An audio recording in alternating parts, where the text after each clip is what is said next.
Naghihinagpis ang lalaking ito matapos madamay ang kanyang anak sa malagim na aksidente sa NAIA Terminal 1 nitong Linggo, May 4. Anak ko yan! Anak ko yun!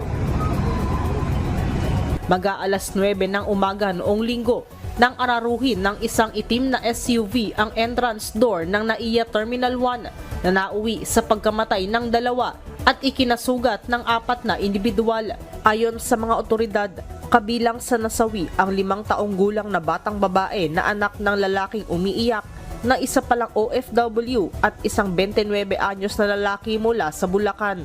Sa investigasyon, sinabi ng hinuling SUV driver na si Leo Gonzales na paalis na raw siya sa departure area matapos pababa ng pasahero nang biglang may dumaang sasakyan sa kanyang harapan.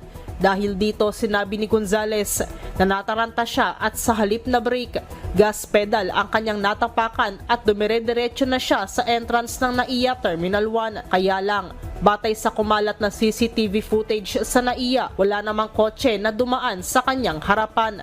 Agad pumunta sa pinangyarihan ng aksidente si Transportation Secretary Vince Dizon at isa sa mga una niyang tiningnan ang pwesto ng bollards sa tapat ng entrance ng Terminal 1. Ang bollards ay maliit na poste na krusyal sa mga lansangan o lugar na layong mapigilan ang banggaan ng mga sasakyan o makasagasa ang mga motorista. Ngunit sa pangyayaring ito noong Linggo, makikita si Dizon na itinuro ang nawawala ng bollard sa pwesto nito matapos mabangga ng itim na SUV. Sa ambush interview kay Dizon, makikita rin sa video na ito ni DZRH reporter Val Gonzales ang isang lalaking bit-bit ang natanggal na bollard dahil sa aksidente. Kaya puna ng publiko, bakit hindi matibay ang pagkakalagay ng bollards na siya sanang proteksyon at nakapagligtas sa mga biktima sa malagim na aksidente? Dahil sa pangyayaring ito, naungkat ng publiko ang Facebook Live na ito ng Manila International Airport Authority noong 2018 kung saan tinalakay ng Bids and Awards Committee ang mga aayusing infrastruktura sa paliparan kasama ang sinasabing kontraktor ng bollards. Una pa sa kanilang agenda ang panukalang paglalagay ng security bollards sa NAIA Terminal 1 hanggang 4 at ipinakita ang layout kung saan ilalagay ang mga ito.